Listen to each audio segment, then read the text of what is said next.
Guys, स्वागत है आपका अपने YouTube चैनल स्टडी विद अमन कुल में। आज हम लाए हैं शिक्षा निदेशालय राष्ट्रीय राजधानी क्षेत्र दिल्ली की कार्यपत्रक नंबर 87 जो कि क्लास 9 के लिए है। विषय आपका हिंदी है। चैप्टर हमारा मेरे संग की औरतें कंटिन्यू करेंगे, जिसकी डेट है 10 फरवरी 2022। आप अपना नाम और अपनी कक्षा अध्यापक का नाम लिखेंगे। प्यारे बच्चों, इन कार्यपत्रक से आप क्षितिज भागवन के सारे चैप्टर पढ़ चुके हैं। आज हम कृतिका का चैप्टर जो मेरे संग की औरतें हैं उसे ही कंटिन्यू करेंगे, जिसकी लेखिका है मृदुला गर्ग जी। अब माँ जी की मन्नत का असर हो रहा था। उन्होंने मन्नत मांगी थी ना, उन्हें सबसे पहले पतोहू चाहिए। मैं ही नहीं, मेरी चारों बहनें भी लड़की होने के नाले किसी हीन भाव का शिकार नहीं हुई। यानी वो तो हुई पर उनकी 4 बहन और हो गई। यानी उन्होंने तो एक बेटी मांगी थी, पहली बेटी, बट उन्हें 5 बहनें लगातार हो गई। नानी माँ और परदादी की परंपरा बरकरार रही, लीक पर चलने में भी इनकार किए रही। पहली लड़की जिसके लिए मन्नत मांगी थी वह मैं नहीं थी, यानी लेखिका नहीं थी, वो थी बड़ी बहन मंजूल भगत थी। घर का नाम उनका रानी था, बाहर का मंजूल। लेखिका अवतार हुआ मंजूल भगत।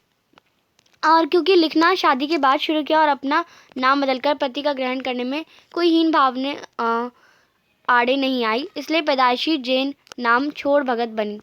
तो उन्होंने लेखिका वो भी बन गई। शादी के बाद उन्होंने लिखना स्टार्ट करा। दूसरे नंबर में मैं थी, यानी घर का नाम उनका उमा था और बाहर का मृदुला। मैंने भी शादी के बाद ही लिखना शुरू किया। बतौर लेखिका का नाम चला और लेखिका का नाम मृदुला गर्ग चला। मुझे याद है जब हमने लिखना शुरू किया उससे कुछ पहले नारीवाद का चलन हुआ था। शादी के बाद नाम न बदलने का रिवाज उसी ने चलाया था। मन्नू भंडारी का हवाला देकर हमसे पूछा भी जाता था कि लोग अपनी पोंगापंथी घर गुस्सू क्यों हो, नाम क्यों नहीं बदला। हमारे आसपास कोई ढंग का जवाब नहीं होता, अब भी नहीं है, पर नाम ना बदलने से अपने व्यक्तित्व का कोई नुकसान होते मैंने नहीं देखा। पूछने को तो पिताजी से लोग ये भी पूछते कि 5 बेटियों से आपका मन नहीं भरा जो बेटी के 2-2 नाम रख दिए। यानी उनकी 5 बेटी थी, 5 नाम तो हो गए और हर बेटी के 2-2 नाम रख दिए। तो क्योंकि घर में कोई पढ़ने वाला भी तो चाहिए। खैर, उसके बाद जब चौथी 5वीं बेटी हुई तो पिताजी ने इतनी बात ज़माने की सुनी, उनका एक एक नाम रख दिया। चौथी का नाम था रेणु और 5वीं बेटी का नाम था अचला। 5 बहनों के बाद एक भाई हुआ राजीव, जिसका नाम रखा गया। मज़े की बात यह है कि बीच की 2 बहनें, यानी जो 3rd नंबर पे है और जो बची रही, यानी अचला 3rd नंबर और 5th नंबर जो बहनी थी, फिर उसमें जा फंसी। और जो 3rd एंड 4th नंबर की जो बहनें थी वो लेखिका नहीं बनी, पर जो अचला थी और जो राजीव था, यानी लड़का भी, वो भी उसमें जा फंसे, यानी लेखक की लेखिका बन गए। अचला मुझे 8 साल, मेरे से 8 साल छोटी थी, यानी लेखिका से 8 साल अचला छोटी थी, और वक्त के बदलाव की लाज रखते हुए अंग्रेज़ी में लिखती थी, पर राजीव हिंदी में ही लिखता था। और मृदुला गर्ग जी भी, यानी हमारी लेखिका भी, हिंदी में ही लिखती हैं। अब आशा ही आपने इस गद्यांश को पढ़ा होगा। इसी के आधार पर क्वेश्चन है। पहला प्रश्न है, अपनी बड़ी बहन एवं स्वयं के नाम से परिवर्तन की लेखिका ने क्या चर्चा की।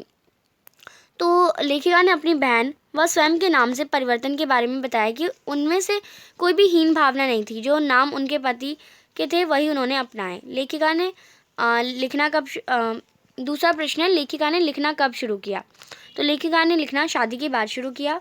तीसरा प्रश्न है, लेखिका की छोटी बहन चित्रा ने लेखन ना करने का क्या कारण बताया।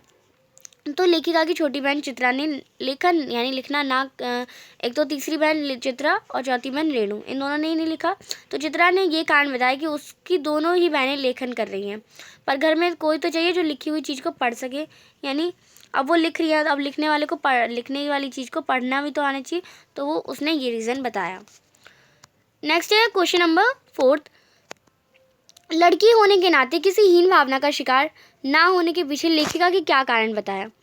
तो ऐसा इसलिए था क्योंकि जब भी किसी घर में 2 या 2 से ज़्यादा लड़की पैदा होती है तो लोग कई प्रकार की बातें बनाते हैं, लेकिन ऐसा लेखिका की दादी माँ की मन्नत थी कि उसके आगे कोई कुछ ना कह सका। मतलब यही दादी, लेखिका की जो दादी थी, उन्होंने ये मन्नत मांगी थी, तो उनके आगे कोई कह नहीं सकता था कुछ। मूल नाम बदलने के पीछे लेखिका का क्या तर्क था।